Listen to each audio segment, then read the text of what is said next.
to the republic for which it stands, one nation, under God, indivisible, with liberty and justice for all. Thank you. Bless you. Madam Clerk, could you please call the roll? Mrs. Glassball? Here. Mrs. Hildebrand? Mrs. Hoskins? Here. Mr. Jones? Here. Mr. Mather? Here. Mrs. Shaw? Here. Joe Vento? Here. And Ann Etchells. Thank you. And if you could call the calendar, please. On Tuesday, January 21st, 2020, there'll be a CLAC meeting at 6:30 at the North Kingstown Free Library. And Tuesday, January 28th, there's a school committee business meeting. Thank you. First item on our agenda are presentations and recognitions. Mrs. King or Dr. Ajay, and then Mrs. King. I'd like to do a couple of recognitions. Yeah. So I would like to start with some sports items. Mr. Foss, I asked him for some information.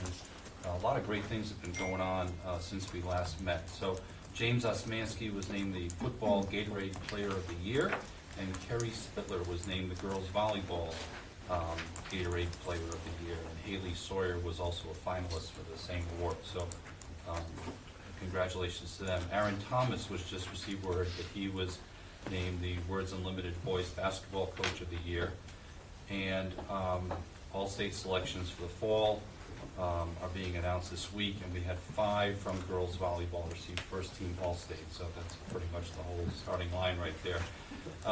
And then also NK's junior Dempsey Campbell was selected 2019 Southern New England All-Region Team by the National Field Hockey Coaches Association, one of only 2 Rhode Island athletes to achieve this honor this year. So a lot of great awards here. I have a couple of academic things. So Stony Lane was named the Katie Crop School of the Year, which has to do with all their gardening programs, so that's a wonderful honor. And then North Kingstown High School School Department was awarded by the Office of Naval Research a STEM Resources and Professional Development grant worth over $10,000. You may remember that you approved them going for that. They were awarded it. They've already been to professional development back in December, and the 2 teachers are James Bruno and Tom Doran.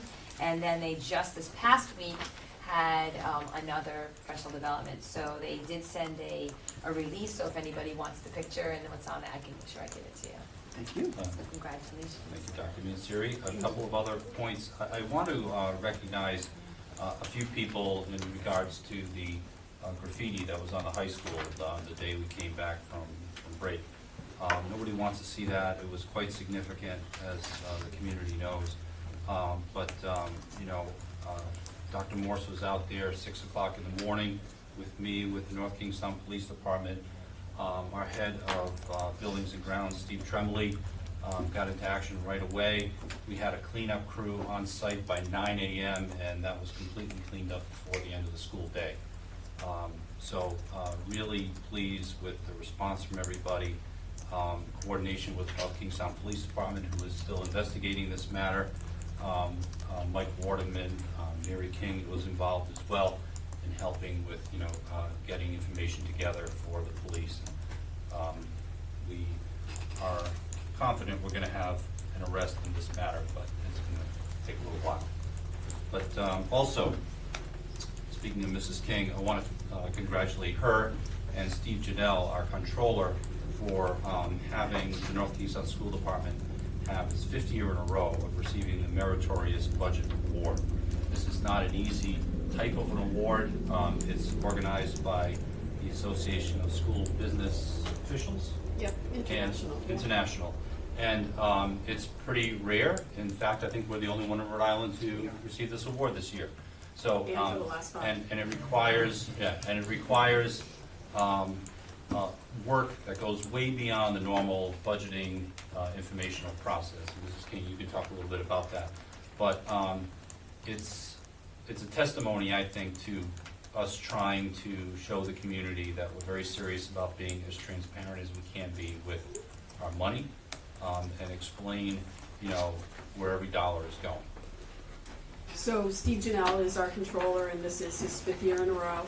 I've probably said this every single year for the last 5 years. I remember when Steve came to me the very first year and said he wanted to prepare all the work for this and do it, I thought, he gave me about a 10 or 15 page checklist that's required by ASBO International, and I said, really? Are you sure you want to do that? And he did. He was all in on this, and yes, the first year is the most difficult in the setup, but every year after that is a significant amount of work. Steve has made updates and improvements to that document. The document is a very large document, but I encourage anybody, people look at things all different ways. Some people want to see the high-level summary, and somebody want to see a little bit of detail, and some people want to see a lot of detail. And that package has all of that in it.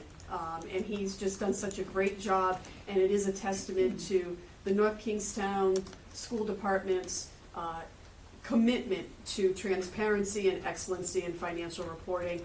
And I just want to make sure that we don't think, yeah, we got it again a 5th year in a row. It is still a lot of work, and he's done a great job. Some people might not always like the answer of how we spend our money, but the answer is there, and there's all kinds of information for people. So great job again to Steve Janelle for that. Very appreciative of that. And on the graffiti, I also do want to thank Steve Tremblay very much, and also our partner, Single Source. It really was kind of really mind-boggling from when I spoke to Dr. Ojay at 6:15 or 6:30 in the morning to coming and seeing that they were mobilized at 9 a.m. and moving. And if you go there now, there's not a trace of the nastiness that was left that day. So we thank Steve Tremblay for really jumping on that as quickly as he did. Thank you very much, and congratulations again. I've said, I think last year and the year before, it starts to get routine, but it's not, Right. and it represents a whole lot of work. We almost come to expect it, but it doesn't change the accomplishment, so thank you very much. Next, we have citizens' comments. There is a sign-up list. If you haven't signed up and you want to speak, if you could, we ask anyone who's signed up to speak to, when you come to the microphone, please state your name and address for the record so we can put that in our minutes. And we also ask that you please respectfully limit your comments to 3 minutes so that we can have time for anyone who wants to speak. Other thing I want to note is with respect to citizens' comments, the school committee, due to the Open Meetings Act, we will listen to what you have to say. We don't respond back and forth. If you're commenting on an item that's on our agenda this evening, we may be able to address your concerns when we get to that agenda item.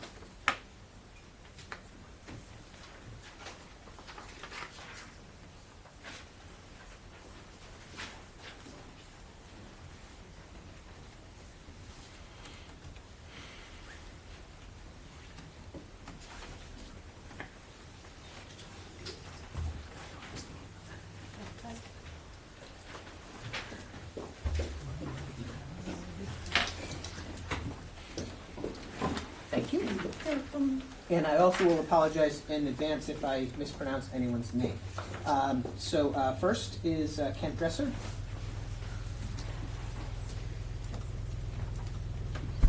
Hi, good evening. Kent Dresser, 371 Glen Hill Drive, North Kingstown, Hamilton parent and Fishing Cove preschool parent. Just a couple of quick comments regarding the capital reserve fee. First and foremost, I understand the problem, and I understand that we're probably late to the game to provide tonight's solution, and I apologize for that. Luckily, I have an excuse. I only have a first grader, so I'm sort of new to this entire game. But I see the problem, but I do have some concerns about the proposed solution. That doesn't mean that we collectively, as parents of that school, and I don't want to speak on behalf of the PTO, but I think I can safely assume that we want to be part of that solution. We're a little concerned just with a straight 15% fee. The PTO in particular is here to fund the further enrichment of the children's education. It's a burdensome job. It requires enthusiasm. It requires volunteerism. It requires a tremendous amount of work, and like any other program, it has its ups and downs, and part of our job is to really limit the number of downs and the number of burdens. I wish that I had been there 4 or 5 years ago when some of this funding that should have come from the town probably wasn't. My understanding is that we could have been in a better situation than we are now. but I wasn't there. But I think having a negative impact on the PTO and disturbing the ebb and flow, the natural ebb and flow of that enrichment is something that should be done very cautiously. And if it is going to happen, I think at a minimum, the PTO should be left out of it. If you don't want to leave the PTO out of it, at least give them a slightly better rate, because their efforts and enthusiasm is going right back towards the enrichment of the child's education anyway. I think those are things that should be considered and should be thought of tonight. I would also ask you to consider maybe the lesser documented grand total of the day-to-day operational problems that we tend to smooth over with PTO funding. A great example, recently we had a conversation about a leaf blower to remove goose mess from the blacktop. Those are problems that we solved as a PTO working with the principal, and we didn't make a big deal out of them. We wrote a check and we solved the problem. And what's that grand total, and how is that going to be impacted positively or negatively if we're now having to raise more funds to pay capital user fees? And finally, I would just ask that if you're going to charge us this money, perhaps you could put some verbiage in that says, look, the PTO is going to have to cough up some money for our buildings until such time that it's funded by the town or it's approved on the budget by the town council. You might find that motivates troops in a positive direction. Thanks for the time. Thank you. Next is Kate Scott. Kate Scott, 10 Jasmine Circle in Saunderstown. I'm following up on Kent to say I feel that the 15% fee to PTO, knowing that it's going to capital improvements, specifically if we talk about the playground improvements every 6 or 7 years. One of the agenda items tonight is to approve the Hamilton playground improvements that I have put forth, spending $35,000 of PTO money alone. We are not asking for any school money. I see no reason why we would have had to raise an additional 15% in order to offset those improvements that we're doing on the school department's behalf. Item number one. Number two, unrelated to that. At Hamilton, again, I'm on the PTO, I have a third grader and a kindergartner. We increased the population by about 80 people. However, the specialists have not been increased. When you think about the reading specialist and how many kindergartners are in a reading specialist class, how many 5-year-olds can learn in that environment with more than 3 people? We are very lucky. My child is not in that program, but I have heard about it from others, and I would be concerned if my child was in that program. And then, You could sign up and talk, but yeah, sorry. I thought you were asking me a question. No, sorry, go ahead. I'll answer later. And then additionally with that, the TAs. We think about the playground time, the recess. So 140 kids on the playground and 3 TAs. This year, there have been no incidents. We know at Hamilton, 1 year girl fell off the slide and broke her arm. Okay, luckily, doesn't happen that often, but there's nothing to stop it from happening. So I'm wondering, given the increase in population of students, when will the increase in population of specialists occur? Thank you. Thank you. To answer your question, at the end, I'll ask if anyone who didn't sign up wants to speak. So, yep, sure. Next person is Sue Pezza. Good evening, everyone. Sue Pezza, 928 Slocum Road, North Kingstown. I'm a parent of 2 kids at the North Kingstown High School. One is a senior, one is a freshman. Both play sports, and by the grace of God, both also do the musical and theater program.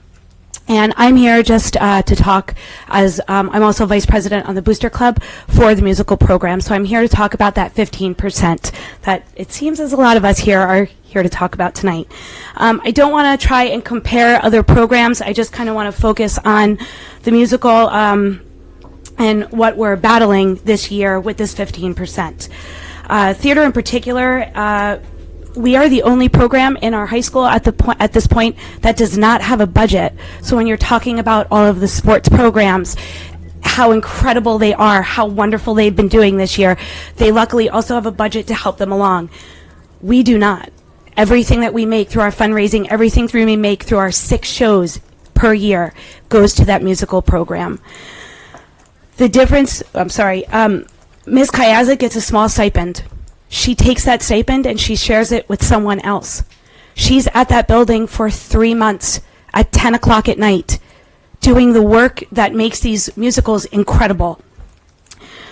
Sometimes these kids, every year, the booster members, the parents, the kids, the theater directors, we have to come up with at least $60,000 to make this play or musical happen. In the last 2 years, Beauty and the Beast and Les Mis have all been sold out shows. We've even had to turn away people at the door. Many parents, myself included, spend hours in the months of November through March trying to come up with some kind of fundraiser ideas that will help these musicals along. Many students, including Narragansett students right now, because I'm a Narragansett teacher, are debating on coming to the North Kingstown High School because of its theater program. Not all kids fit in a sports box. Some need other avenues in order to express themselves. If you've gone to the movies lately or you've gone to a Broadway show, those kids start their careers at high school. The 15% facility use greatly decreases the budget that we already do not have for theater and puts us in jeopardy of not being able to put on such high caliber shows in the upcoming years. We only have 6 shows to make our budget, whereas other programs have all year and a budget to work with. I'm imploring you to reconsider the percentage of the faculty used for theater. I understand that the school committee is trying to be equitable in holding all accountable for this fee, but then how is it equitable when we are the only program not budgeted and still being asked to pay? How is it fair that some students' passions are put above other students' passions? If we're being equitable, then the programs that are budgeted should be asked to pay this tax or a smaller tax. I agree with the gentleman in the beginning of maybe being a pay scale. As a resident of NK, a parent of 2 kids, and as a musical mom who spends countless hours and days and weeks helping to make sure we can raise enough money for next year's performance, I'm begging you to reconsider this 15% facility use. As the famous quote goes, fairness does not mean everyone gets the same. Fairness means everyone gets what they need. Thank you. Thank you.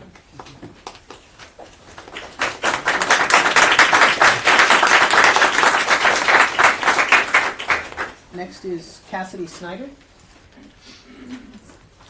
Good evening. My name is Cassidy Snyder, and I live at 10 Coriander Lane, North Kingstown, Rhode Island. I'm the secretary of the Junior Class Student Council, but I also participate in various other activities around North Kingstown High School. I'm here tonight to share my concerns that myself and other students have regarding the NKHS building use policy. Specifically, I'm here on behalf of Student Council and the Fine Music and Arts Department. Although I'm not necessarily speaking for them, the policy I'm speaking about impacts them directly. Our activities at the high school are all-inclusive, and we've done an amazing job as a school to make sure there's something for everyone.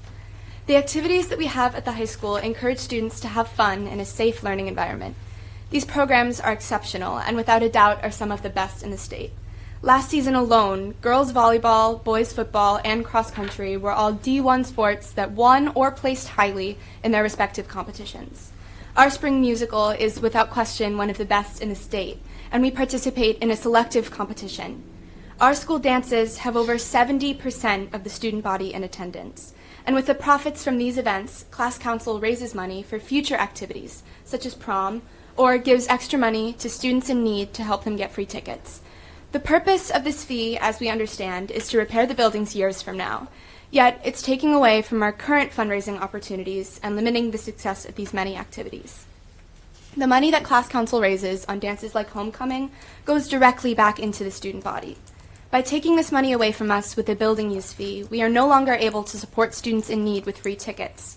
In order to compensate for the money lost, we have to tack on even more money to the price of every ticket.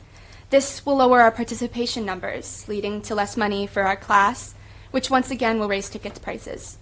Tickets that were already a stretch for some families, such as prom tickets, are now unreachable because of the price. If there's another reason why the policy was put into place, we would appreciate enlightenment and would be more than happy to consider these reasons. If it is because the town council cannot fund repairs, we can help and see how we as a school can fix these problems. We just need to know so we can address this to the right people and refrain from taking additional money from students. The building policy is taking away from student organizations such as Student Council, whose only job is to enrich the school community and culture, not to repair buildings. If you need support in getting money allocated for school building repairs from the Town Council, we're more than happy to help. We are not willing to jeopardize the quality of North Kingstown High School experience due to the current building use policy. Thank you and have a great night.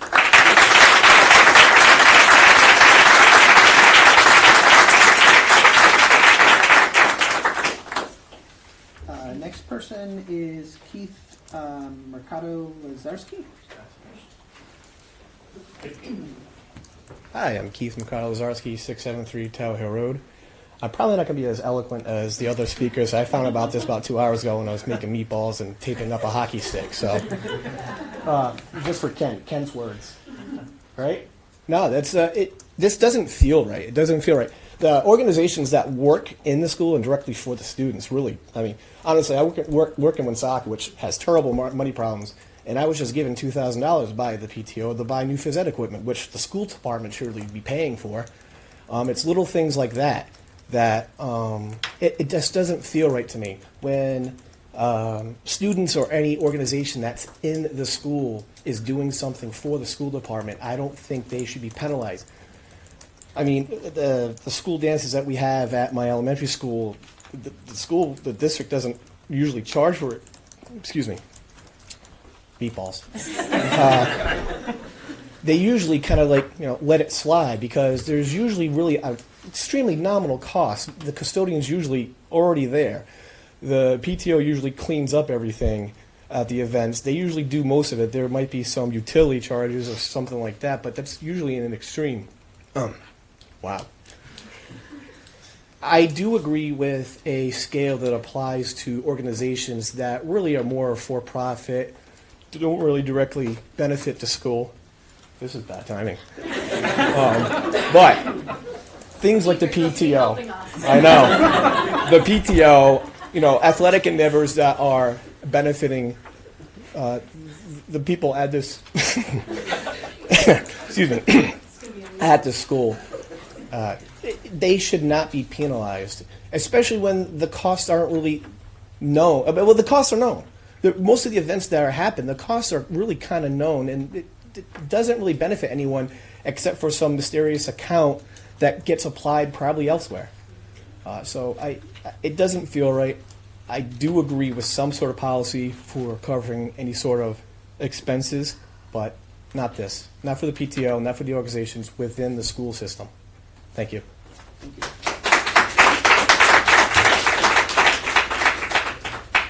Next is Alex Davis. Hello, my name is Alex Davis. I live at 9610 Rod Road. I'm going to be on the same caliber as Keith. I came to just be present at the meeting. It's okay.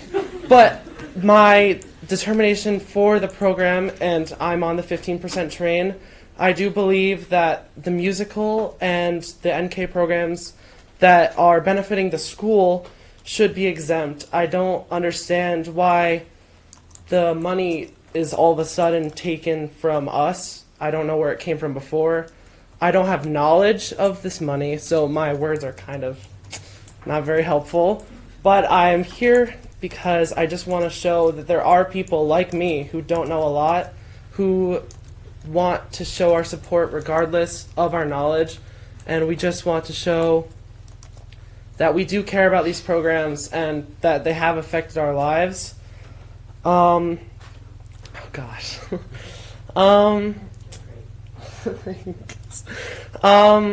I do know that it is a question among the student body of music and the theater program on why it is being taken from us when we have no budget, other than the stipend, of course. When we are being compared to the sports program, for example, the Powder Puff game got jerseys when they only played 2 games, and we don't get any money for our show. That's all I really came to say. I just came to show my support. Thank you. Thank you.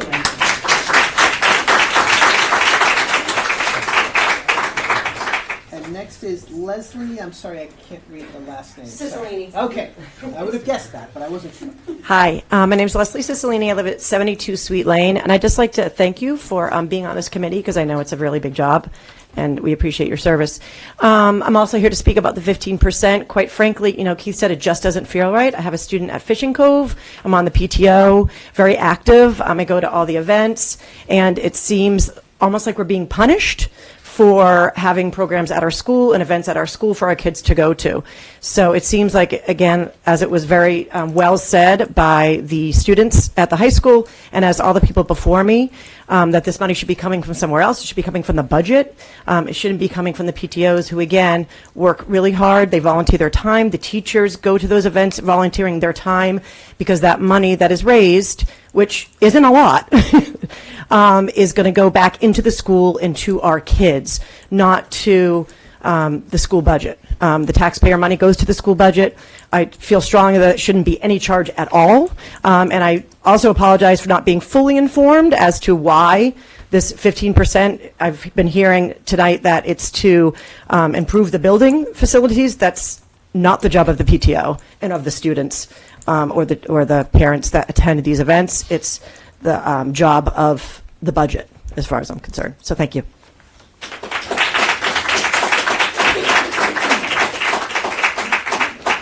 So that's the last name on the list. Is there anyone who didn't sign up who would like an opportunity to speak? Again, if you could come to the microphone, be especially clear when you say your name so our clerk knows what it is and address, because we don't have it on the sheet. So.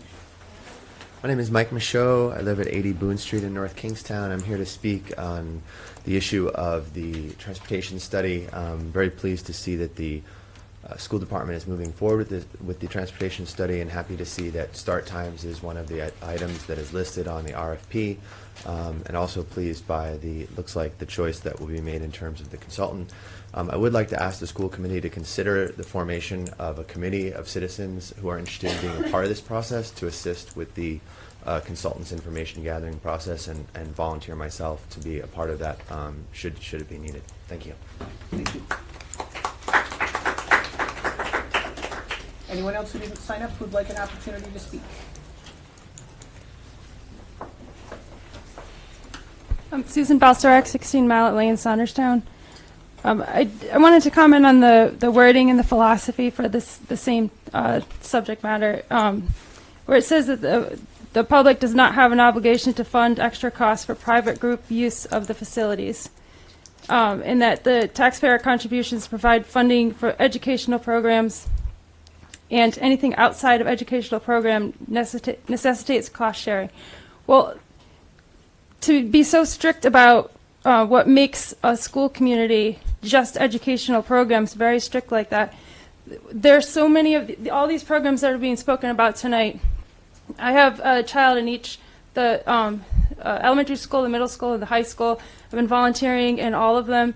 I've been on the PTO board for a few years at Hamilton years ago, and it's a community. All of these different programs make a community, and it's the community involvement from even people outside of the school.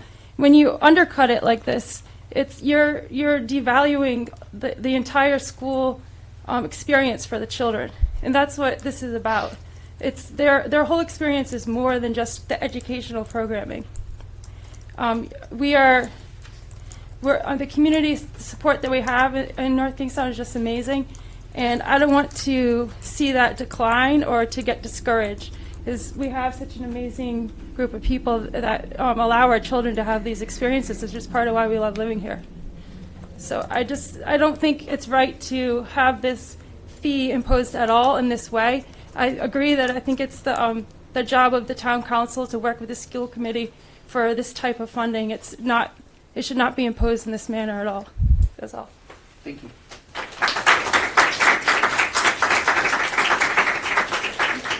Anyone else like to speak?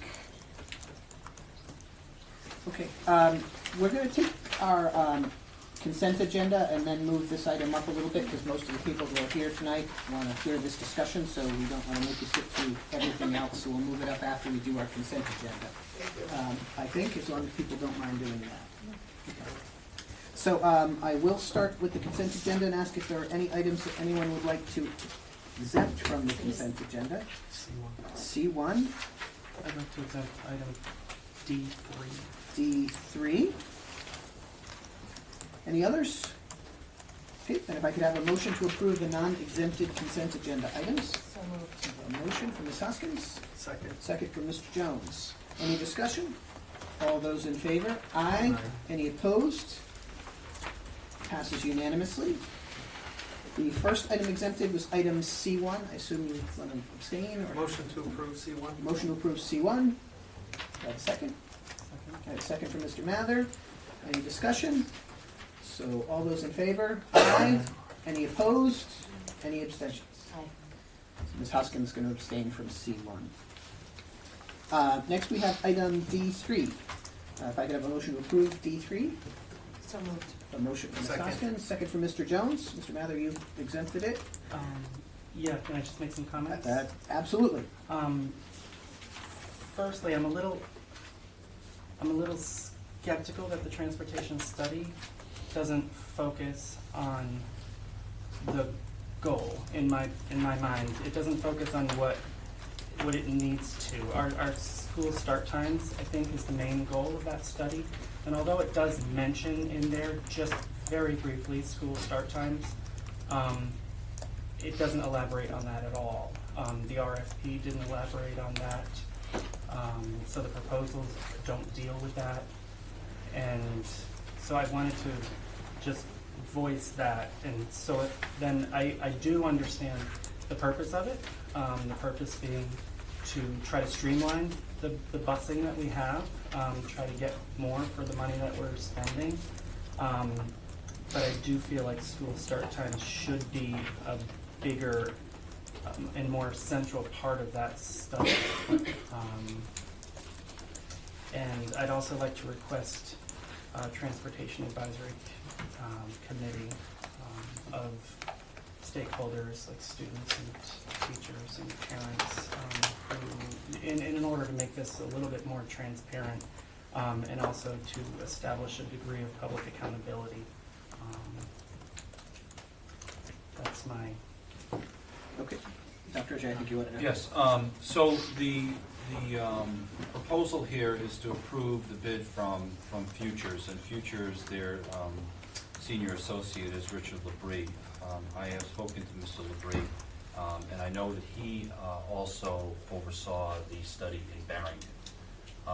He knows very well what we're looking to do, and his recommendations are going to come back, as they did with Barrington, with suggestions about, how to improve start times. So he knows that that's the goal here. So there's going to be information coming back to us about, how we can consolidate busing routes, options that we would have. I agree with you that we should organize a committee. I would suggest to the committee that we not do that yet until we see the report back. That report will be made to us in public at a meeting like this, and he will answer any questions that we have. But I think at that point, I fully plan to lead a committee myself with stakeholders from the community to look at, okay, based on this outside, investigation of what options we have, I think then it would be time for a committee to put together a survey of the community, see what, the community would like to do, and to come up with some, not open-ended questions, but, here's what the report said are our capabilities, and lay out maybe a few, and give people in town, our parents in particular, choices about what they would like to do, and then come back, and that committee would then make a recommendation to the school committee about how to proceed from there. So I just think it's a little early in the game, and all it could do is slow him down to have a committee get together to give him, I'm not sure what at this point, because his, what he's proposing to do is already in his proposal. And like I said, he did the Barrington study. Barrington is a very different community than NK for a whole bunch of reasons, particularly in its geography and all. It's a very small, tight community. Geographically, there are fewer schools, and there's a difference in the number of buses they currently had and the number of buses they would need to make new start times. But that being said, they had better results than they thought they were gonna get from Mr. LaBrie's company. So they were very pleased with that, and they did make some changes since then. So I'm hoping that we find some results better than what I'm anticipating we're gonna get, because we've already talked to you about how expensive this could be and difficult to do. So I'd like to see what that is and see what his suggestions are, and then with a committee, lay those out for the community and get some feedback. So even though it's not laid out in the RFP, you're saying that his main focus will be on start times as well? Oh, definitely. He knows, I spoke to him myself, he knows that's exactly what we're hoping to do, and that's what his charge was with Barrington, and his proposal to us is literally the same proposal he gave to Barrington.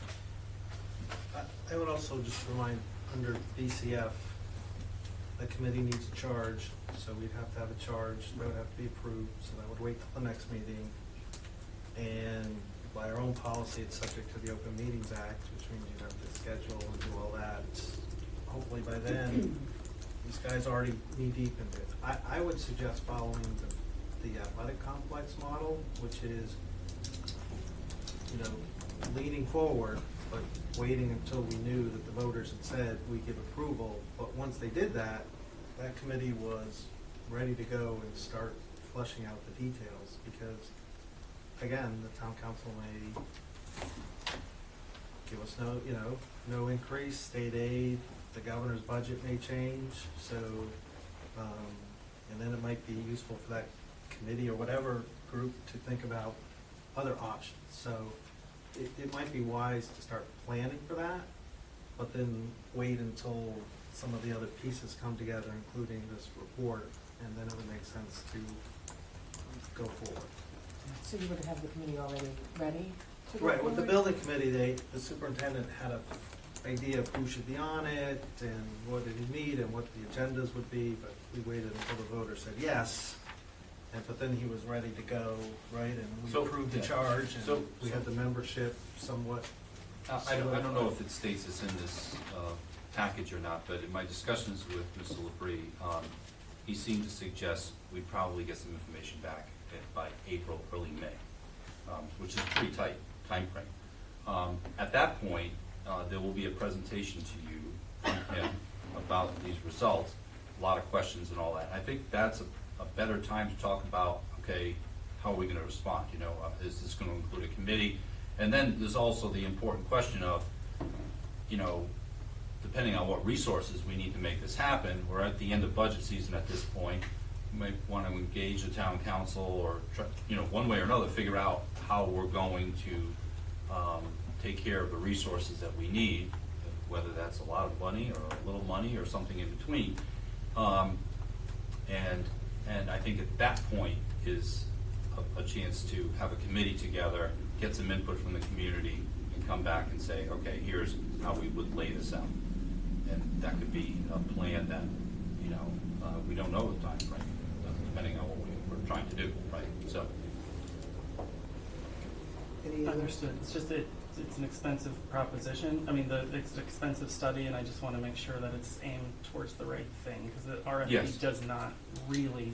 No, but the RFP says that it's a transportation study and analysis of your system, and organically out of that would come, you should consider doing this or this efficiency, and this could save you that, or you could change this. So I totally get your point, but I think organically it gets you to the question if you have efficiencies that can be gained in your transportation system.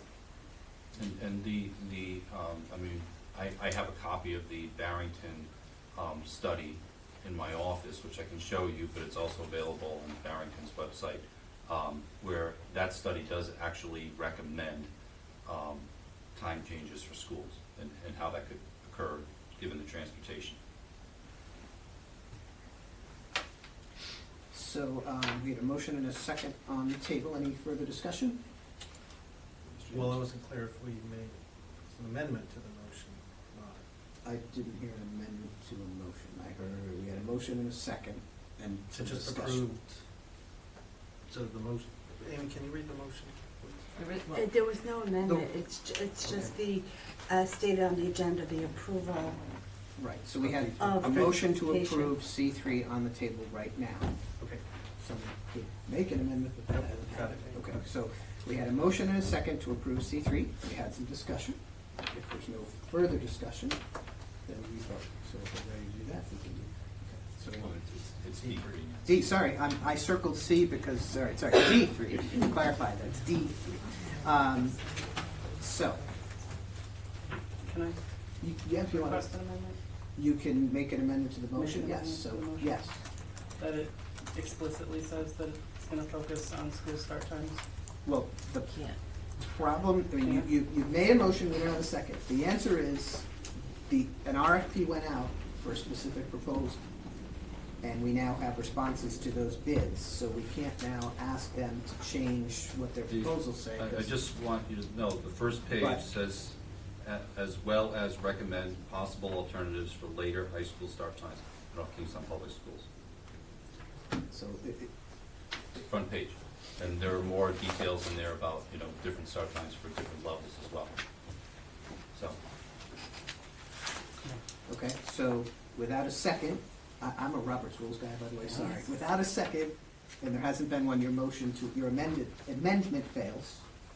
We still have a motion on the table, which is to approve item D3. Is there any more discussion on that? If not, all those in favor of approving item D3? Aye. Any opposed? Can I oppose? You Oh. certainly can. Okay, so Then that's a no. A no. Okay, and so that passes 3-1. Okay. So, we've reached the end of the consent agenda. With unanimous consent of the committee, we can move item E1 up for consideration at this time, which is the revised building use policy. Any objections to moving that up now? Okay, so if I could ask for a motion to approve item E1 with the amendments to the policy that are in your packet. So we need a motion. So moved. A motion from Mr. Jones. I need a second. I'll second it for that. Have a second from Ms. Hoskins. Okay, so now we get discussion. So discussion on the approval of item E1. starting comment? Dr. Roger wanted to make some comments So first? I appreciate the comments tonight. This is an item we are happy to follow how the committee wants us to move. It is something new. People talked about the feeling of it, and it does feel different because it's not something that we had done before. But, one way or another, I personally am not going to lose sleep one way or another. I just want you to know that. I'm more than happy to go with the way the committee would like. But I just want to remind everyone, it's a matter of a 15% surcharge on events that, bring a lot of the public in. That's not simply a musical thing. It pertains to all of our sporting events. And it's not necessarily events that don't have that kind of element to it. But also, one thing to be mindful of, school committees, not just one, various committees, town councils, for the last 10 years have taken a lot of criticism by other audiences in these types of meetings about how come our track has not been replaced for 10 years and we have not been able to have a meet in North Kingstown. How come our field is in terrible shape? How come we don't replace gymnasium floors quickly enough? Been a long time since we replaced the stage. There have been some comments tonight about how a lot of these things don't get funded by the normal district routine. There have been a lot of improvements to that auditorium in the last few years, and a lot more are needed, but aren't funded. So the intention here is a very good one, that we're trying to get away from 10 years from now being told that we can't use that field anymore, and we can't use that track anymore, and we can't use that stage anymore, and we can't resurface our basketball court anymore, and we have zero plan to take care of it. That's the intention. So it's all very well-meaning, and I'm sure those of you on the stage tonight will have other comments about that, but that's what we're trying to do. And there's a lot of logic in, you know, the people who use it should help in the maintenance of it, in a way that's not going to, you know, stifle the good programs that we have and make them not happen anymore, obviously. So anyway, I just want to put that in context for everyone, because that was a big frustration going into this whole bond that we just had to replace the football field and the track in particular. And every year there are, I think we currently have a capital plan of about $70 million worth of district projects that are on hold. We know they need to get done.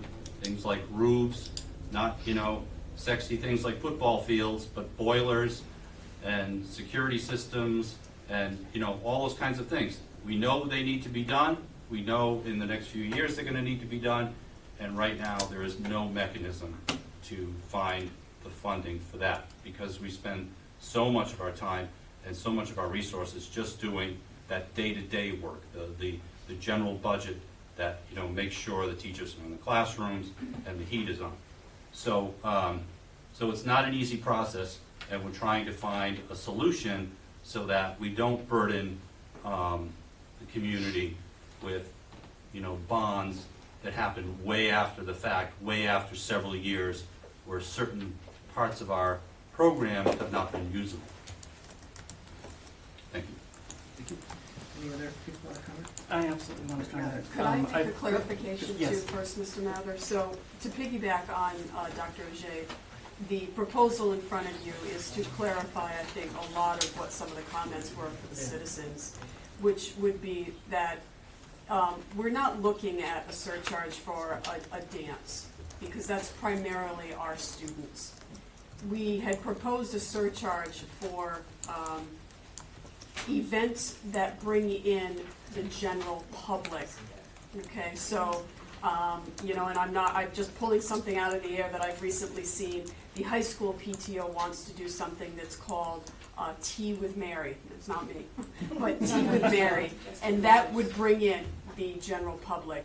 The play brings in droves of the general public. So this clarification is, it's not about dances, it's about that general admission charging a fee, because that is considered or seen as additional use to the facility, over and above, you know, a dance or some event that's strictly our students. So that was what was put forward for the clarification for you guys to review. Jake, would you mind yielding to let Greg read the policy? No, I'm not at not all. sure everyone has actually read it. Yeah, May have okay. heard it. So, right, so Mr. Jones's request, one thing we want to do is just sort of clarify what we're proposing tonight, the language that's on the table that was in our packet and in the agenda that went to the public. And just a little background. So the idea was that there was a lot of confusion as to what this policy meant and what the intent was. I personally have some comments above and beyond what this says right now and changes I might want to make, but let me read what we're adding. So it does say in the paragraph above that school activities where an admission fee is charged to participants will be required to reserve 15% of all admission fees for such building use to be held by the North Kingstown School Department Capital Reserve Fund and administered as directed by the school committee. That's in the policy that was approved by this committee, I think it was in August of last year, 2019. The red language, if anyone likes to read our agendas, okay, is what would change if it's approved tonight. And the additional language says, for clarification, events conducted by an outside organization, internal staff, for example, athletics, theater, music, and or PTO-sponsored events or fundraisers that charge general admission to the public at the door or in the form of ticket sales or participation fees would be assessed the 15% capital reserve fee. This 15% fee is based on the total ticket door sales or participation fees for the particular event. Normal facility rental fees will not be assessed and cannot be substituted in lieu of this 15% capital reserve fee.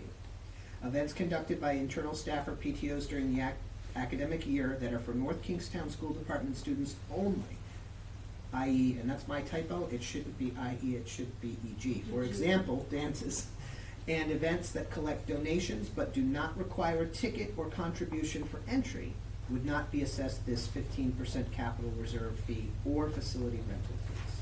So that's what it says, just to sort of back up, because there has been a lot of back and forth, and I've seen emails from people and gotten comments and phone calls, and there are some things that people thought would be assessed the fee that, as this is clarified, wouldn't.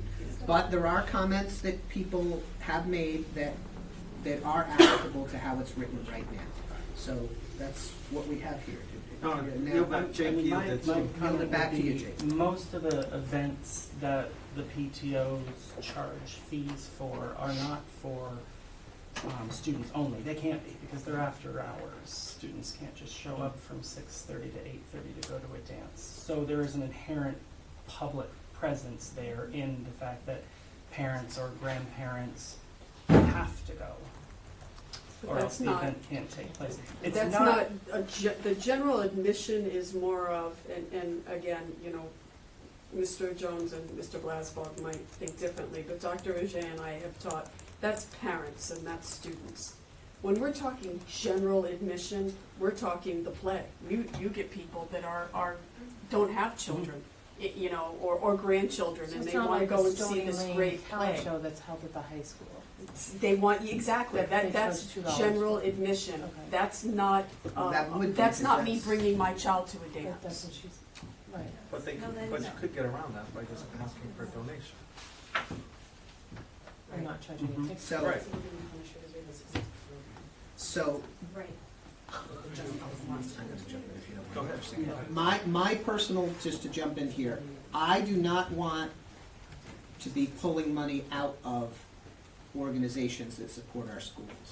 And the suggestion that I have is that I've always thought, and I think the way I thought this was going to be implemented and the way it's ending up being implemented wasn't the same. What my proposal would be is that this 15% facility fee be a surcharge on the ticket. I don't want, if you charge $20 to go to the high school play, I don't want this 15% to come out of the $20 that you're charging from the high school play. Well, and I will say that that is how the ticket is set up for the play. So I didn't hear that, but I know that that is how that ticket is set up for that play. It's in $20 February right or now, March. okay. There is a fee, and it is specifically says on their surcharge, so it's Okay. not We're legally 15% on top of the whole thing. Okay, so if an organization sets a $20 admission fee and then adds the 15% to that, we aren't taking money out of your pocket. It's like a tax. It's like the Ticketmaster fee that you pay whenever you buy a ticket to any concert that you go anywhere. You're paying above and beyond that face value of the ticket. And that is how I see a way of avoiding taking money out of your pocket. It's not coming out, you're still making the same amount of money. Whatever you set your ticket price to be for how much money you need to earn for your fundraising goal to run your program, you can do that. And then the school department is taking some of that above and beyond that from your ticket buyers.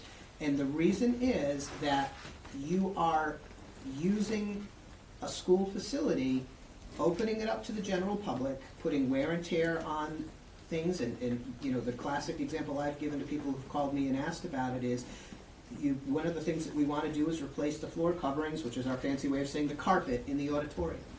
The more people that go in and out of that auditorium, going to events, the more wear there is on the carpet. So we're charging the people that are using it. And it's across the board. It's being done off of admission to football games, whether it's sporting events. If you're charging a ticket, you require a ticket to get in, that's when this surcharge would be triggered. I've personally attended band concerts at the high school. I know they stand at the door with a can, but it's a donation. And if you choose not to donate, you can walk through the door, and I've seen people do that. If you're taking a donation, this fee doesn't apply. But if you're truly selling tickets and earning money off of it for by using school facilities that's being opened up to the general public, that's when this policy would kick in, and that money is going to be set aside by the school department to build up those budgets, because, you know, as has been sort of vaguely mentioned but not specifically mentioned, the school department has, the school committee has requested money for these types of repairs from the town council every year. Sometimes we've gotten some, we've never, or rarely gotten what we asked for, and last year we got 0. So when the question comes up is why is it not in our budget, it is in our budget, we request the money, and we aren't given it. So we are trying to come up with ways to be responsible and budget for these things going forward, and that was the idea behind it. This policy as written right now doesn't have my language about making it a true surcharge. It's something that we can talk about. That's what I would like to do. So I have 2 more questions. Does the theater department and music program not get any budget? No, Zero. zero. So that's my one question. And my second one is, if we did reword it or look at it or table it and come back with other wording, that something does get put in there that says if it is funded by the town council, that would go away. Oh, I think you'd have to really think about that because, I mean, the town council, the capital funding that we give, or that we ask for, we do ask for very specific buckets and very specific things. The intent of this was to build up that longer term fund also. So for example, let's take the turf, because it's the thing that we know the most about right now, okay? 15% of gate receipts goes into our fund balance, and it will show that that is being reserved for turf replacement. So I think it might be a little difficult for you to identify where you say that fee doesn't get charged because you received X amount of dollars, because these are big numbers we're talking here. You know, just the lighting system alone that we replaced in the theater, 2 years, we did 2 different phases, was about $400,000. So you're building up quite a bit of money. If it was for the theater, would go Absolutely. It wouldn't go anywhere else.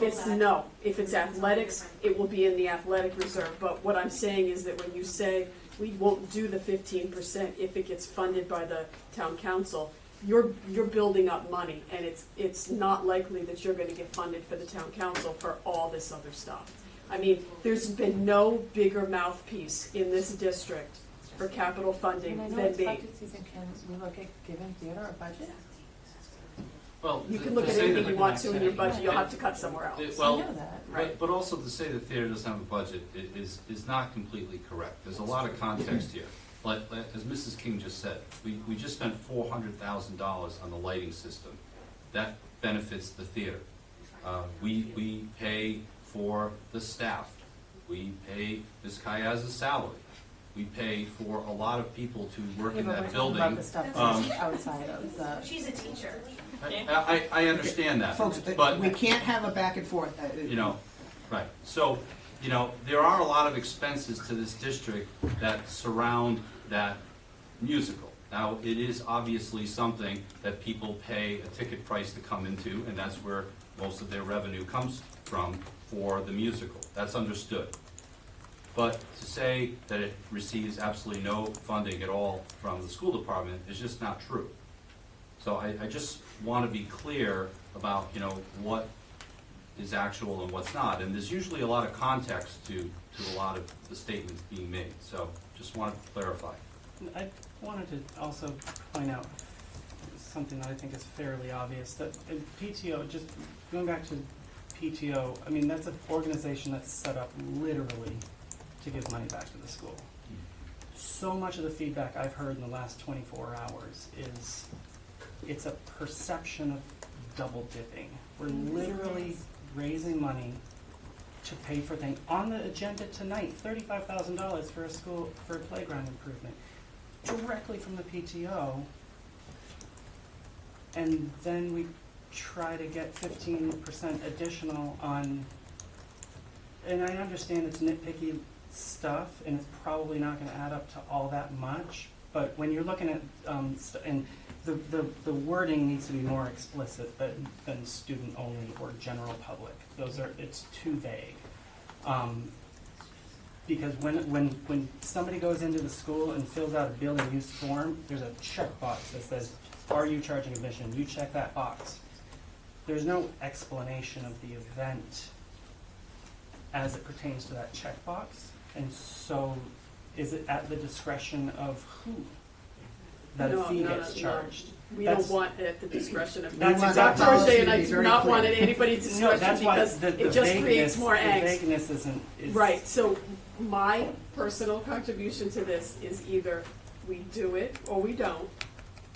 And if we do it, we make sure that all of anything that we can possibly think of that is an exception or not an exception, we try to identify, because Dr. Ajay and I do not want to be in the position to say, I don't know, because that's just gonna cause a bunch more angst, and we really don't wanna do that. Like we said, we are very, very passionate about getting capital funding for this district.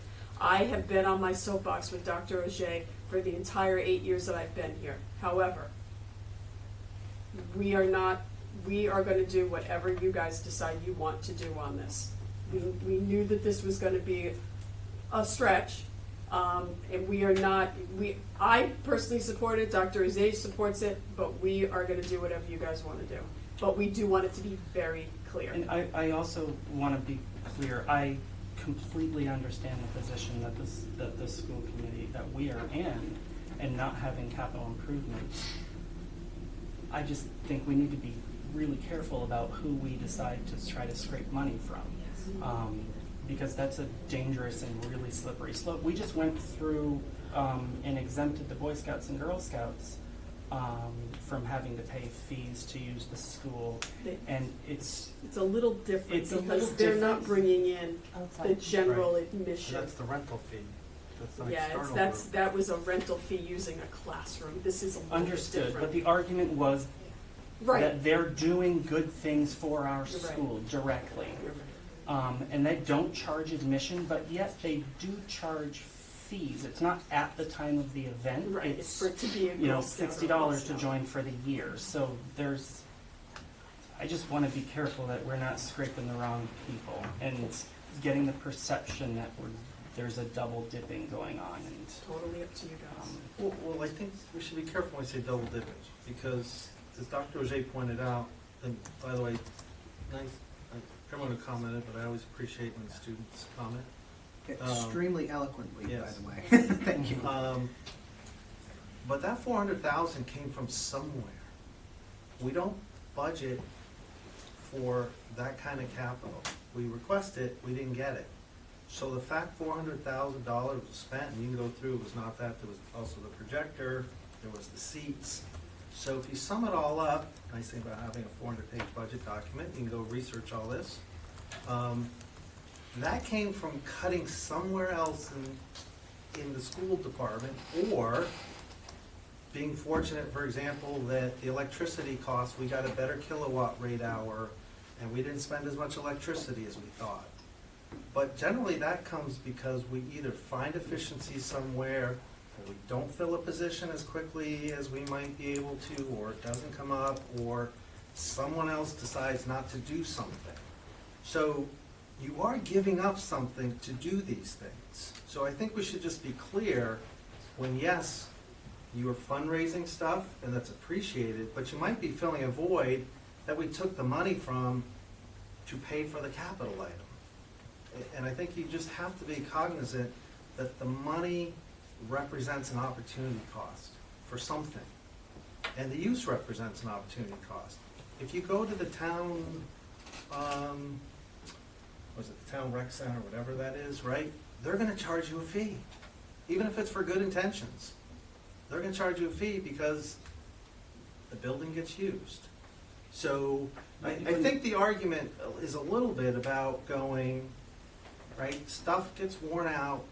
Prudent stewardship says you have to have plans to replace, maintain, or fix it, right? And so what's the right balance here?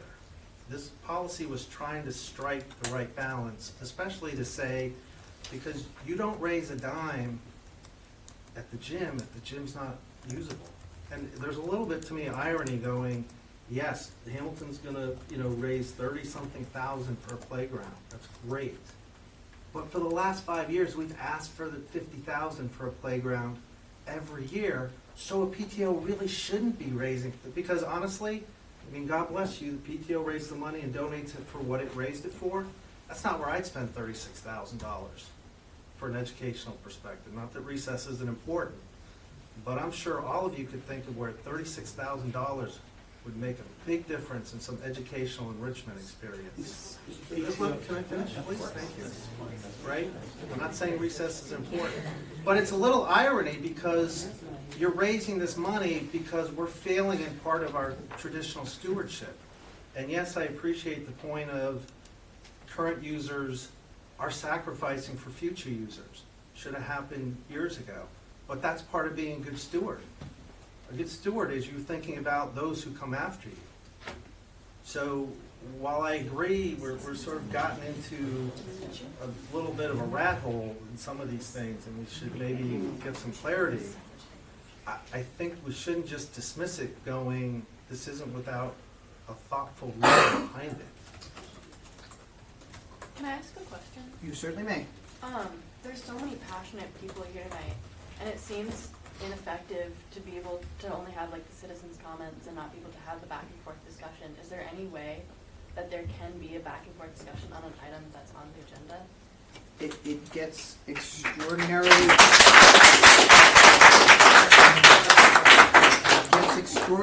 unwieldy because the reason that we hold citizens' comments to 3 minutes is because everyone has a right to free speech, and this is a public meeting. We do not have to, under state law, have citizens' comments at all.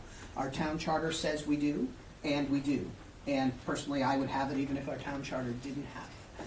But one of the things is when you open up citizens' comments, you have to allow anyone to speak for essentially the same amount of time, whether you like what you want to hear or not.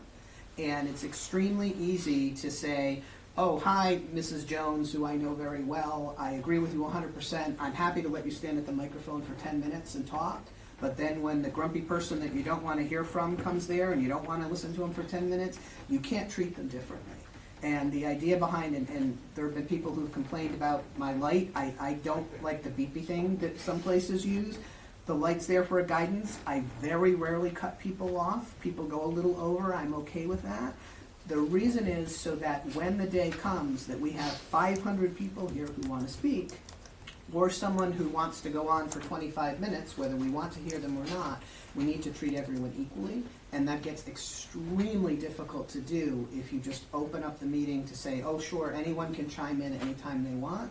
That means you're effectively saying that anyone who wants to yell out from the audience on any issue has the right to do that. Right, And I'm not saying Yeah, I that. know, but the problem is if you let anyone do it, you have to let everyone do it.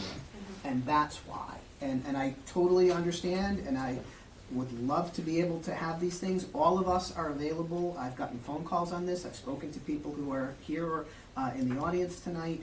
We're all available and accessible to talk to, and we will absolutely listen to what you have to say. It's just during the actual meetings, so much gets brought into that because it is a public meeting. That's the reason and the answer to the question. So, you have a unique seat as our student representative. You have a seat at the table, which is why you can raise your hand and do what you just did and chime in, whenever you want. Two quick comments. Mr. Mather, yes. One, we're still on the subject. We are. PTOs, and I can say this because I was the president of the PTO at Hamilton for 3 years. It's really hard to even find things to spend money on. And when PTOs have incredibly generous parents and grandparents and means of fundraising, they've been through this with Dr. Roche many times about the things that they can actually fundraise for. It's a really restrictive list because you can't fundraise for something that adds an educational component because it's not equitable. And so finding perceived equitable things that the PTO can fundraise for is difficult. And to criticize a PTO for wanting to spend $35,000 on a playground that's mind-boggling to me. Especially when the PTO. That is not a criticism. That was it's unfortunate that the school department has not been funded for the playgrounds that they've been asked for, because perhaps there was something better that the PTO would like to spend that money on within the school. That was not at all a criticism that they chose to spend it on the playground. It was a comment of, it's unfortunate that we have to go down that road because our capital funding in this town is non-existent. That was not a criticism of what anybody wanted to do. Understood. And also the PTOs relieve the financial burden of, I mean, when there's a request for finances from a principal or a teacher, it usually goes to the PTO first, for document cameras or for standing up desks or for new chairs or for Osmos for the kindergarten classrooms or for any number of thousands and thousands of dollars of financial responsibilities that is not being brought to this school committee and is not being brought to the town council because the PTOs can take care of that. I just feel I have a really visceral bad feeling about the 15% fee, and I know that it's not it wouldn't, school dances or whatever, but that really needs to be spelled out very explicitly, because right now it's not, and that's obviously it's not, because there's dozens of people here that are confused by it, and I know that they also read that the red amendment, the clarification in there, and as a clarification, it's still not clear enough.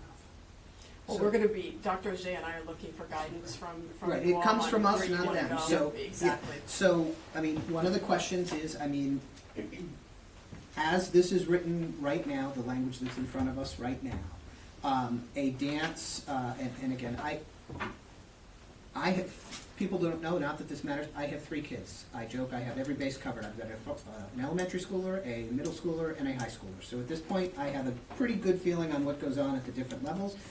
Mine are at Forest Park, so I don't know what happens at Stony Lane all the time. But I can only think of examples that I know about. I'm sure each and every one of you can think of something that a school has run that maybe doesn't fit into these boxes as well as what I know. But just for an example, you mentioned a dance. The middle schools run dances. I've chaperoned them before.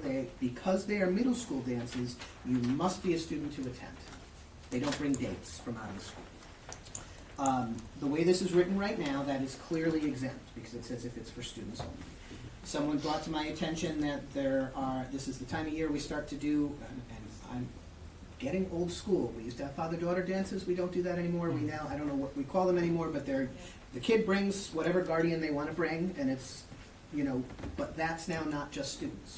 So under this policy as it's written right now, that dance would be subject to the 15% rule because it's not just students.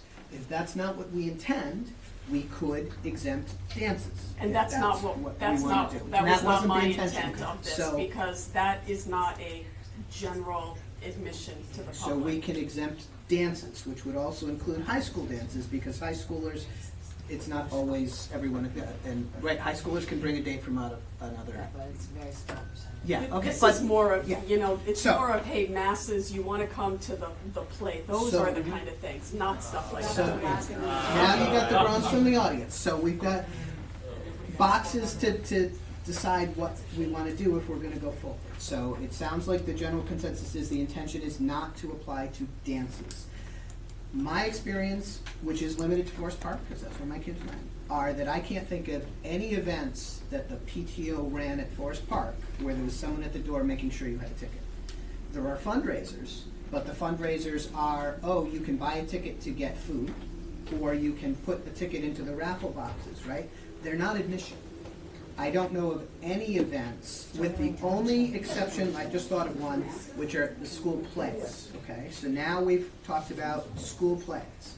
Talent show. Are we gonna, okay, so maybe the talent show. We didn't have a talent show. Haunted, whatever. You need a Haunted ticket to get in. Hamlet. Okay. Need a ticket to So get in. the question then becomes, do you treat a elementary school play differently than a high school play? I don't know why you would. If it is the percentage or the dollars that we're talking about and not the concept of the fee, maybe we need to look at what the percentage is. Maybe we need to look at, there's a difference between tickets where you're charging $20 a seat versus $5. I don't think we have all the answers tonight. I really don't. I think we need to kind of think about it, get more input from the public, and try to work on it. For anyone who doesn't know, I am always happy to do that. There are a number of policies and things that we have tabled, things that we have spent a lot of time on, whether they were redistricting, policy changes. I want to hear from as many people as I can. I guarantee you, whatever we do will not make everyone happy. I've learned that sitting in this seat. If you try to make everyone happy, you've made no one happy. But we will listen, and we will try to come up with something that, works as best as we can, and fulfill the needs of the district is our responsibility to do. I'm welcome to hear more comments from anyone or ideas tonight. I don't know if, I think we're sort of getting to the end of what we can do constructively on this item this evening. If someone thinks I'm wrong, jump in. But I'd suggest that we table this, think about it a little more. All the members of the school committee know, members of the public don't necessarily know this, we're subject to the Open Meetings Act. We can have this discussion among the four of us, and we do have a member absent, usually it's 5 of us. We can talk about this, kick ideas around, do whatever we want here. We cannot do that once we leave this open meeting, nor do we do that once we leave this open meeting. I can speak to Mr. Jones, he's the vice chairman. The 2 of us often confer on things like this because I'm the chair, he's the vice chair. But once I do that, I can't talk about this with anyone else on the committee, nor do I. But I can hear from anyone who's sitting out there, anyone who's watching at home. We get great ratings, by the way. We will take all of those things into advisement, and then I would ask that, if we table this evening and take it up at our next meeting, I'd like to hear from each of the members what their ideas are. We might be able to bang it out at that meeting, we might need one more, I don't know, but I want to come up with something that is going to work. Can I also ask? Forgive me, I have one, I know I'm not supposed to take a comment. I can't. We are under a time crunch with our ticket printing. We can't, I need to know by the end of the week what So, we need to charge. Mr. Jones, you were going That's to my say only comment.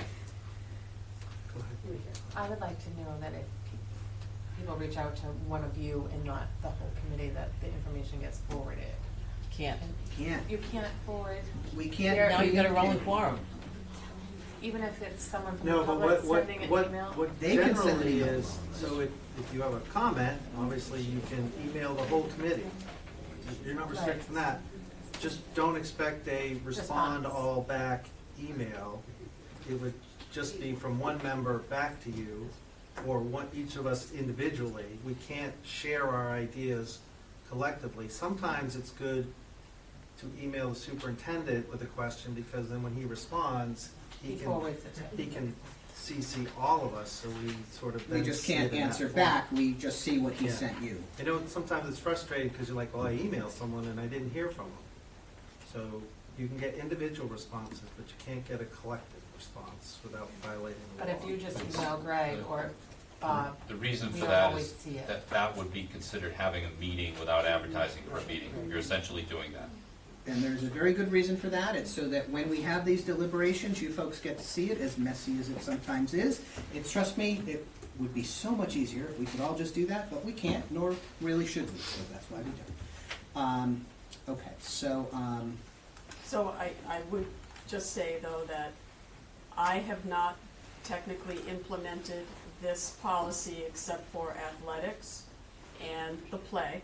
So I would say that since this is tabled, because there's been confusion, anything that happens until we finalize the policy does not fall under these charges. Thank you. Is that correct? I would agree with that. But also adding to what Mrs. King just said, the policy right now is everything without the red in it, yeah. includes the 15%. But I have not This is implemented that. Right, this is the clarification. Right. I haven't implemented it because there has been confusion and discussion, and quite frankly, if we unravel something, the gate receipts can go back to the gate receipts, and we can fix whatever we need to fix on the musical, but just so that people know going forward, until this policy and this issue gets finalized, however it gets finalized, they do not have to worry about things that they're doing now until this is finalized. We're not gonna backtrack and say if, you set something up in 6 months from now, we're not gonna do that, so.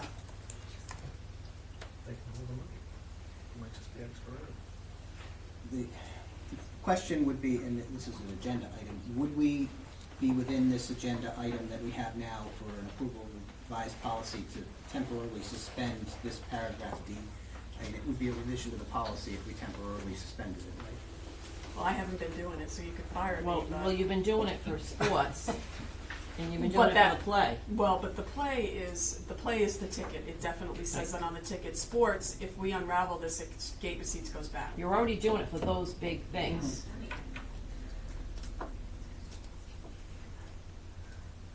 I mean, you're not gonna do, as Mrs. King just said, you're not gonna do it for anything else. Right. So you're tabling the clarification right now. Okay. So that is. So you're just well, tabling it we for actually now. haven't done anything yet.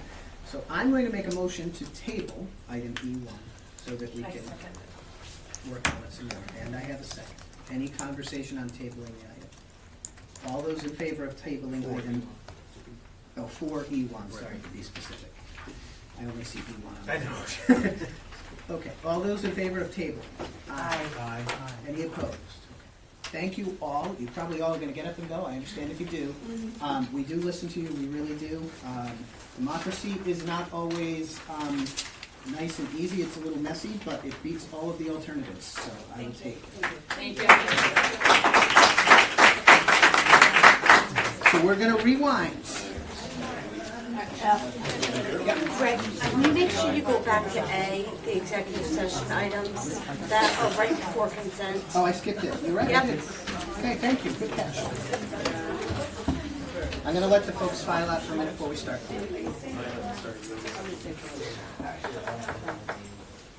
Like the people who stayed for the entire record-setting Paw Sox game, if you stay to the end, you get a special prize. Commemorative cup. It's a bonus. Okay. It was just pointed out to me that in my rush to get to the consent agenda and this item, I forgot to do item A, so we're going to rewind even more than I thought, and I need a motion to seal the executive session minutes of January 14th, 2020, please. So moved. A motion from Mr. Jones. Second. Second from Mr. Mather. Any discussion? All those in favor? Aye. And I can disclose that we did not take any votes in the executive session this evening. Now, having done that, that lands us at F, which is the approval of the Hamilton PTO playground proposal. Does anyone have anything they want to sort of cue it up with? Or, I mean, it's in our packet. We've seen the proposal. Yeah, the Hamilton PTO has worked very closely with our facility supervisor, Steve Tremblay, because, you know, we wish everything was easy, but it never usually is. There's DEM requirements and OSHA requirements and DigSafe and all this other stuff, but they've met, you know, everything that needs to be answered has been answered. This is a upgrade to the current playground, so it's not an expansion, so there are no neighbor issues, and you know, we're very appreciative of it. There is no staff, there's no school department funds in this or staff time either. So from our perspective, from a facility perspective, they've met everything. What would happen is after the build date, the trust will send in their playground expert to certify that the playground is safe and functioning. And then at that point, that's when that gets added to our insurance policy, and it's covered by the school department. So, we had a motion and a second, right? Sorry. No, not yet. Need a motion to approve item F1. So moved. I have a motion from Ms. Hoskins. Second. Second from Mr. Jones. Any further discussion? I'd just like to add thank you to the Hamilton PTO for their great work. You know, this, because it was on the agenda, kind of got tied up in the greater discussion, but I don't want anyone to think that we do not appreciate all of the hard work and fundraising that the PTOs do. We very much do, and they're able to often fill a need that we just are not able to fill in our normal budget process, and we thank you very much for that. So, all those in favor? Aye. Any opposed? Passes unanimously.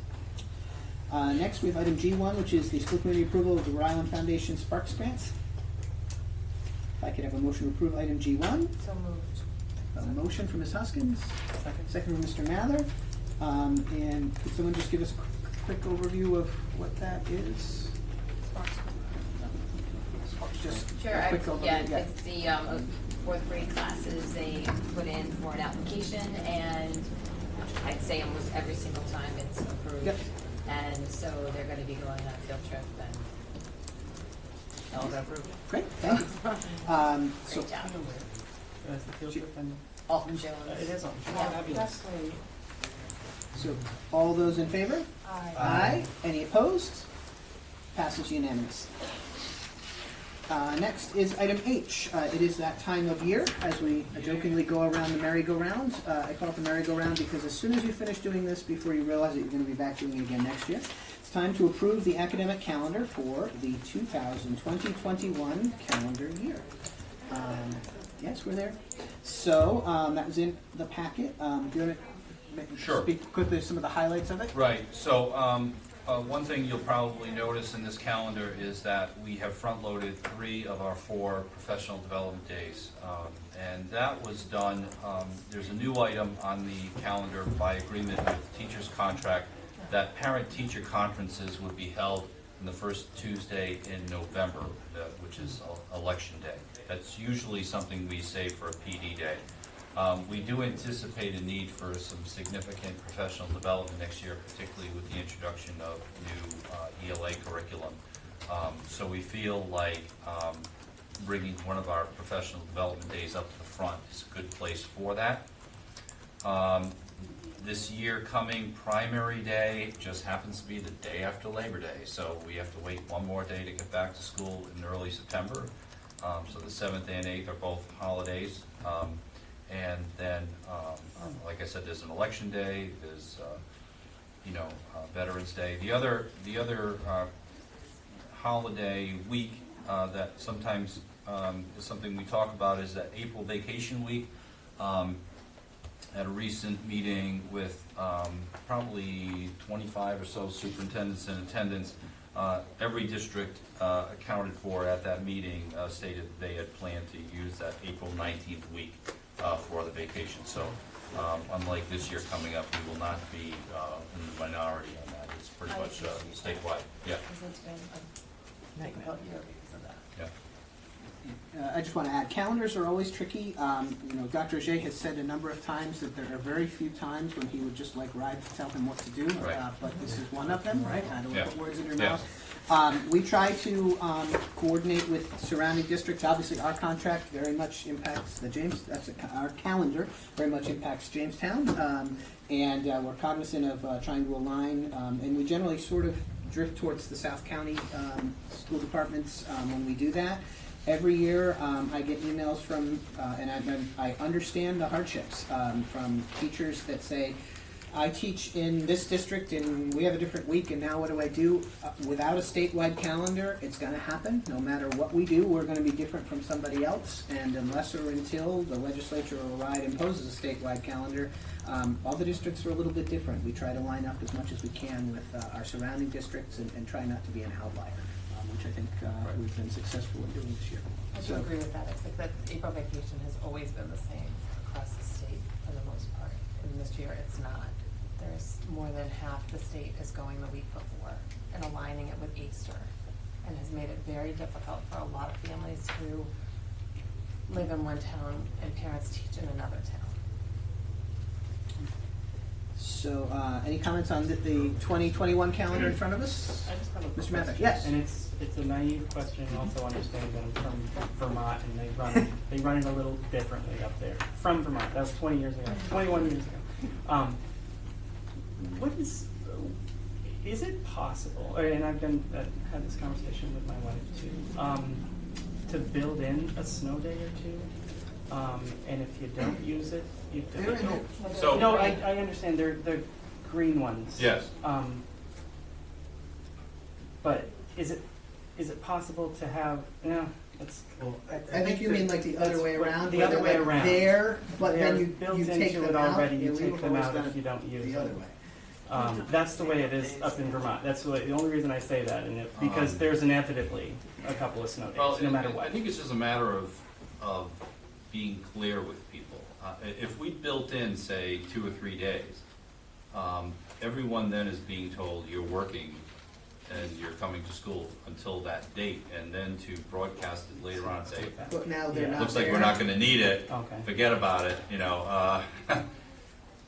As it is right now, if we do get a snow day, we, Mrs. Nutini updates the calendar on the Throughout the website year. and Okay. lets people know that, okay, now it looks like we're gonna go to June 18th.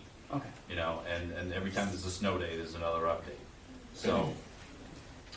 That's fine. And I told Yeah. you it was a naive question. No, there's, I went to school in Vermont, so we just walked. Yeah, I know. Both ways.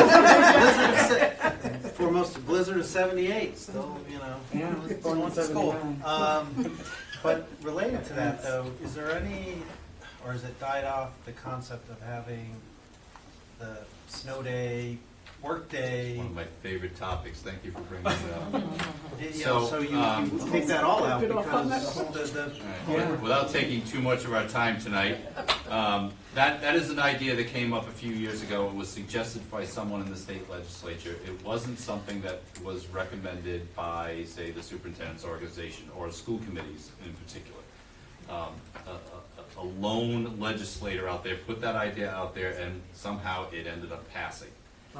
So RIDE put together a commission to say, okay, if you're gonna do it, here's how you would go about it. I don't know if they actually completed all that work. No, and didn't she, and it was vetoed the last. Yeah, so that's still not Got complete. vetoed. But what I'm really concerned about is that it just opens us up to all kinds of problems.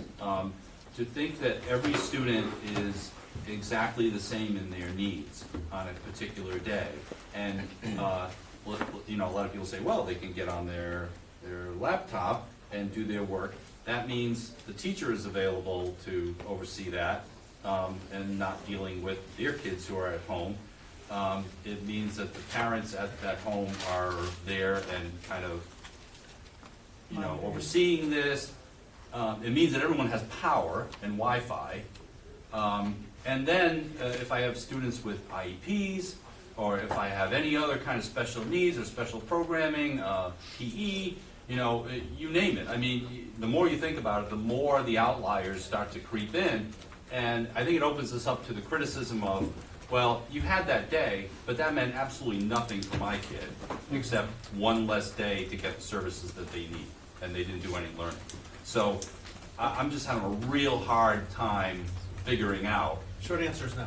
Yeah. So you know, but at least it shows you that I've been thinking about it. You know, this it's just the more you think about it, the more it seems it could get really messy and complicated, and I don't think it's in our interest.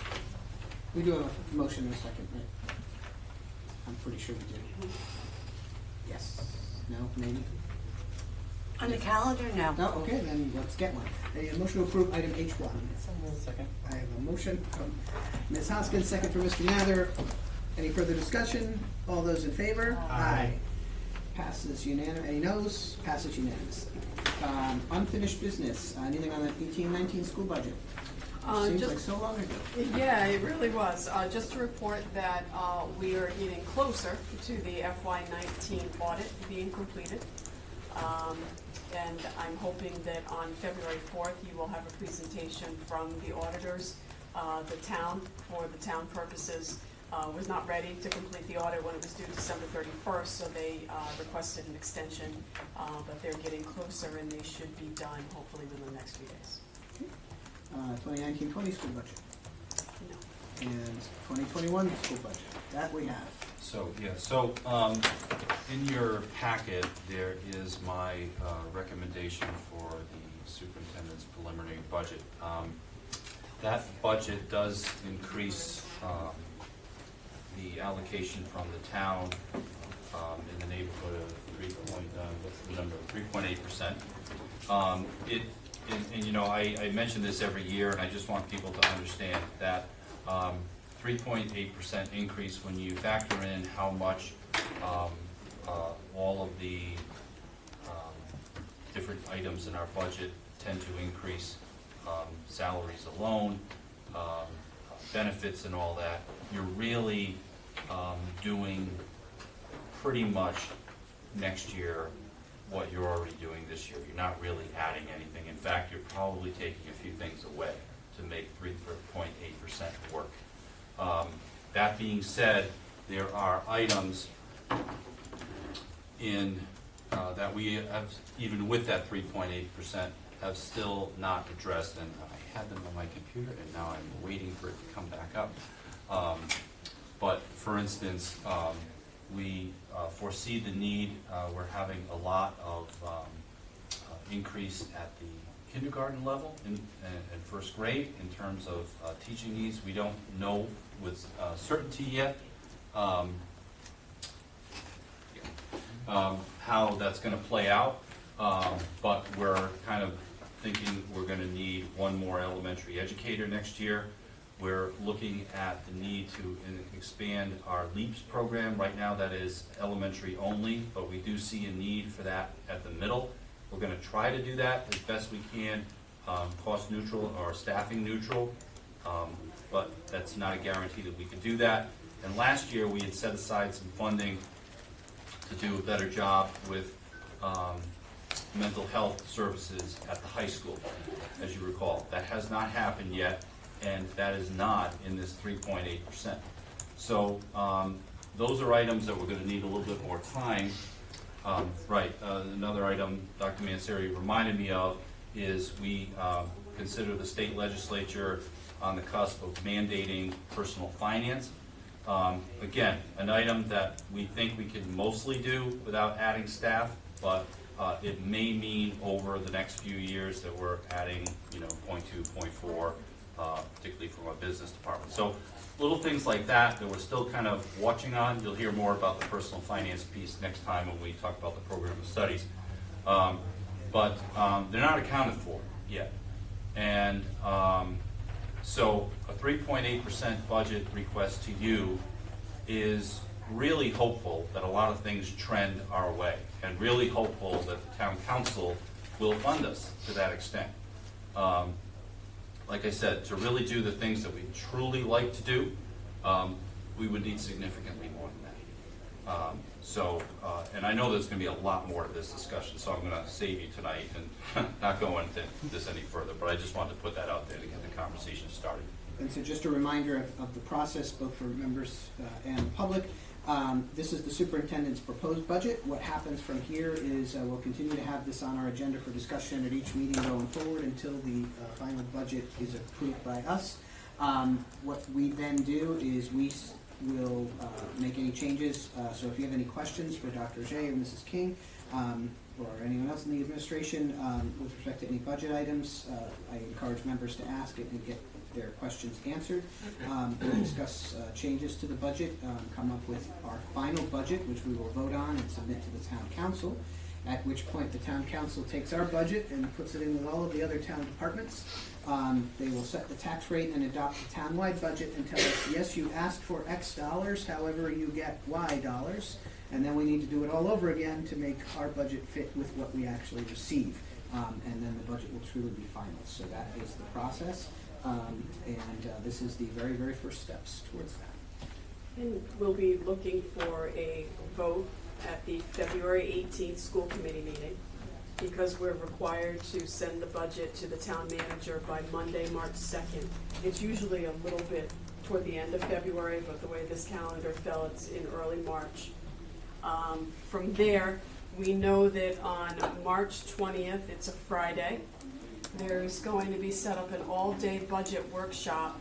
The town council has done this a couple of different ways, and they've done the all-day workshop during the day. They also scheduled some meetings at night, at least one year when Mr. Mollis was here. I think they're going back to the all-day format. And the last I heard from the town clerk was that the school department would be on March 20th at 9:30 a.m. We have about 45 minutes to an hour. And just one quick point, that's not a school committee meeting though? That's a town council budget workshop. Yeah. Okay. And then on Monday, April 6th in the evening will be the public hearing for the budget. Which is a meeting. Right, so all of that is on your calendar, and then sometime around May 4th is when the town council approves the budget or makes their budget recommendation, and soon after that, as Mr. Glasbach said, we're looking at making changes to our budget. There's still some outstanding information that I will provide to you as we go along as well. You really have the meat of the budget. Usually what we also do is break it down by school. We do some breakout by school as well, so the budget package does get a little bit bigger. But any questions that you have, I know that there are going to still be some changes. We always say it's very early for a budget, and we really started working on this in October, so it was really very And early. there are a lot of assumptions in here that we will not know the answers to for months. It's just the best we, budget's a budget. But always happy to answer any questions you have. I always say you might not like my answer, but I'll always give you an answer. Just a quick alibi related to this, just for the other committee members. In addition to what Mrs. King said, on February 4th, we'll also be having a joint meeting with the audit committee. Get a chance, I would like to recognize, we have Mr. Miller, comes to the audience. If you haven't, and he's still here after all the end of the sausage making. He is on the audit committee, so thank you for that as well, but also he is our liaison in terms of keeping us informed of that work. So I just wanted to, since he's here, point out you haven't had a chance to meet him, and thank him for the work he does on that, and to point out on the 4th, we also will be meeting with most of the audit committee as well as the audit. Okay, so that is item C. Anything on CIP, existing bond or future bond? So back to policies. We certainly have talked about E1. E2, I need a motion to approve item E2. So moved. Second. Second. Motion from Ms. Hoskins, second from Mr. Jones. Any discussion on E2? All those in favor? Aye. Any opposed? Passes unanimously. In your packets are disposal notification, financial reports for November and December. Yeah, sorry, the December meeting was a little bit too early for November reports, so that's why we have to We do that. kind of have our gap here. And as I always point out, in those members of the public can see what's essentially the check register of the district for all the operating checks. So I don't know how much more transparent that you can be than to actually see every check. And it is not only every check, but it is organized both alphabetically and in order of dollars to biggest to smallest. As well as the cash reconciliation, timely cash reconciliations for our cash account and our cash procedures that we've had formulated back quite some time ago, because as you know, the school department now manages and reconciles their cash flow and all their own cash accounts. So those will be in here every single month. They've been reconciled timely, but they're now provided to you in your package. And I want to point out to Mrs. King, if you haven't looked through the entire cash management procedures that she's come up with, you should, because you will see the tremendous amount of work, and I want to thank you. It's our great for controller and our assistant controller, you Stephanie and your Rousseau. staff, because it is a great work of policy to put in place, because while we have wonderful staff, not everyone is always here forever, and you need to have the groundwork and the policies in place to make sure that everything runs smoothly and the way it should. So thank you very much for you and your staff for your hard work. And there's the school activity account. Right, which is also a big change. So, with that, we've reached the end of the agenda, and I'd ask for a motion to adjourn. I have a motion from Ms. Hoskins, a second from Mr. Jones. All those in favor? Aye. Any opposed?